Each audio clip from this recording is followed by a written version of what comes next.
自由。あなたは自由ですか？ルールに縛られて、あれダメ、これダメっていうことがあるかもしれません。今日は、心の自由の話をします。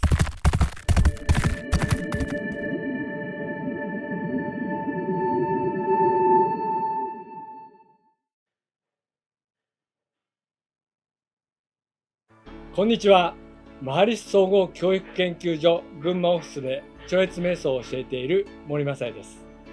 今日は自由な生命の話です。超越瞑想の本では300ページ、電子書籍版では第3部生きる技術の第11章自由な生命のところです。さて、ここの冒頭の部分、少し難しい単語が出てきて分かりにくいと思う方もいらっしゃるかもしれません。ちょっと読んでみますね。自由な生命が生きられるのは、生命のさまざまな面が全て調和し、相互に完全な協調を示しながら機能するときです。この時、聖なる至福意識の中に永遠絶対の自由が得られ、生命のあらゆる面における究極の目的が成就されるのです。簡単に言うと、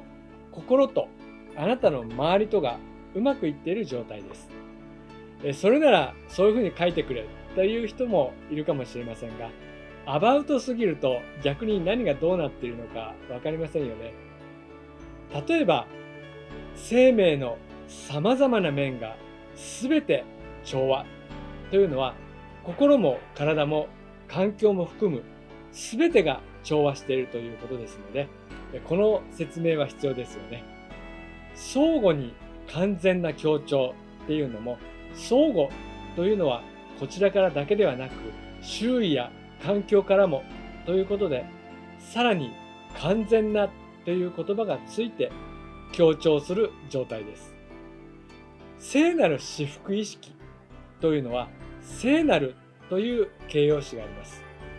これは多分強調しているのだと思いますが、単なる至福意識ではなくて、聖なるというと神々しい、あるいは神様が与えてくださったとか、とても大切なということで、素晴らしいものだということを言っています。そしてその中に永遠絶対の自由が得られるという表現がありますが、これはもう永遠というのも絶対というのもすごい言葉です。普段はなかなか見たり聞いたりしません。それほどの自由が得られるのは、先ほど説明した生命のさまざまな面が全て調和し、相互に完全な協調をしながら機能するときです。その時に生命のあらゆる面における究極の目的が成就されるとあります。究極の目的はゴールです。これが悟りとか啓発と言われたり、今回のお話の自由な生命ということです。周囲と調和しているということは、嫌なことや気になること、不安や心配がないという状態ですね。気楽で楽しく過ごしている感じです。超越瞑想のこの第11章は長いので、いくつかに分けて話すか、あるいはざっくりと全体を話すか、あるいは1時間ぐらいかけて話をするか、少しだけ、迷いましたが、とりあえず話をしながら考えることにします。さて、次は物質面について考えてみましょう。自由な生命という時には、私は心の自由が真っ先に思い浮かびます。イメージ的には、オープニングであったように体を縛られてですね、腕とか縛られて、で床にさらにこう寝かせられているようなイメージでしょうかね。床に寝かせられている状態でも心が自由な感じであれば苦痛は感じないかもしれないと思う人もいるかもしれません。それはヨガの行者とか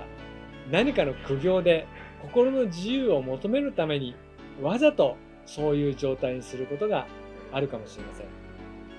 テレビや映画では敵に捕らえられて床にこう縛られて転がっているっていうのは、いつものシーンでどうせ助かるんだろうと思って見ていますが、演技してる俳優さんは結構きついかもしれません。ちゃんとは縛っていないのかもしれません。いや、そういうふうに考えないで普通に見て楽しんだ方がいいかもしれませんね。それはともかく、縛られて体が不自由になっても心が解放されていればいいんだと思う人もいるかもしれませんが、騙されてはいけません。それは辛い状態です。楽しい気分のはずがありません。その時の自由な気持ちっていうのは思い込みとか勘違いです。精神面と物質面というのは分かりますか？精神は目に見えませんし、触ることもできません。それに対して物質面というのは目に見えるものです。触ることもできます。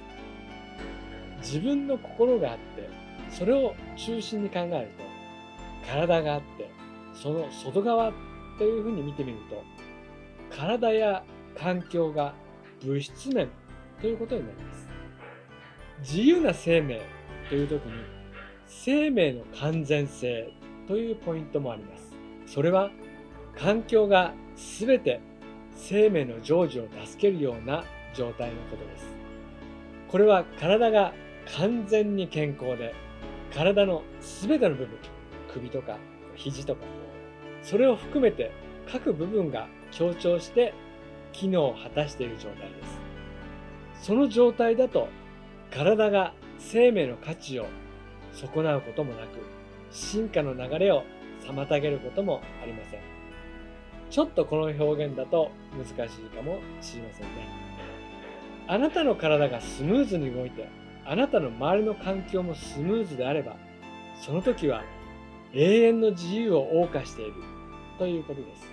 す。縛られて床に転がされている状態っていうのは、どう考えても自由ではないですよね。過去の動画でも話をしていますが、環境というのはとても大事です。心が晴れ晴れとすることを考えて瞑想することもあると思いますが、それだけではなく、快適な環境の中で生きていくことは、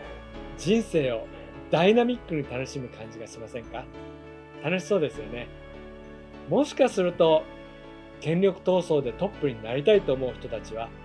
リーダーになれば環境が整って自由度が増して、自分を発揮できるのかもしれません。リーダーになっても周囲の人たちから抵抗を受けたりすると自由な感じはありませんよね。リーダーになりさえすれば幸福になれると考えている人もたまにいるようですが、ケースバイケースのような気がします。そういうわけで、もしあなたが周囲からの抵抗を受けない状態であれば、永遠の自由を謳歌できるようになります。ここまでは良いでしょうか。心と体、環境が整った時に自由な生命という状態になります。もしあなたが環境に対して間違った影響を与えてしまった場合、環境からは妨害は受けるとこの本に書かれています。作用・反作用の法則ですね。そういう時には抵抗が生まれます。それは物事の成長を阻み、未発達な状態が続いてしまいます。あなたが周囲の人や環境に対して良くないことをしてしまうと、自分自身や周囲のものすべてを低い進化状態に拘束することになります。今回何の話をしているかというと、自由な生命というのは何かということです。これは単に超越瞑想を行うことで達成されます。普通に生活をしていてもなかなか自由な感じはしないかもしれません。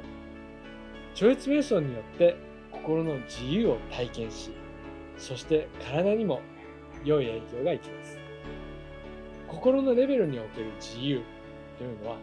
個人の心が自ら望む通りに行動できること、困難や障害にぶつかることなく願望を実現することを意味しています。このような状態は心に自由の地位を与え、あらゆるレベルにおいて人生を豊かにします。その理由は生命に関するものは全て心の次元に結びついているからです。以前、心の説明で現在意識、顕在意識と呼ぶ人が多いかもしれませんが、それに対して潜在意識というものがあります。言葉にならないところ、心の奥深くの場所です。これらのすべての意識、全潜在力を活用できないのであれば、心の自由は制限されてしまいます。心を解放するときに、まず第一に大切なことは、心の潜在力を十分に開発することです。超越瞑想はマントラと呼ばれるあなたに合った音を使います。その音に意味はありません。訓練された超越瞑想の教師が教えることになります。それは個人指導と呼んでいますが、とても簡単な方法です。それによってあなたの心の潜在力が開発され、それによって心が解放されます。そしてあなたの体や周囲の環境にもその良い影響を及ぼすことになります。それが自由な生命の状態です。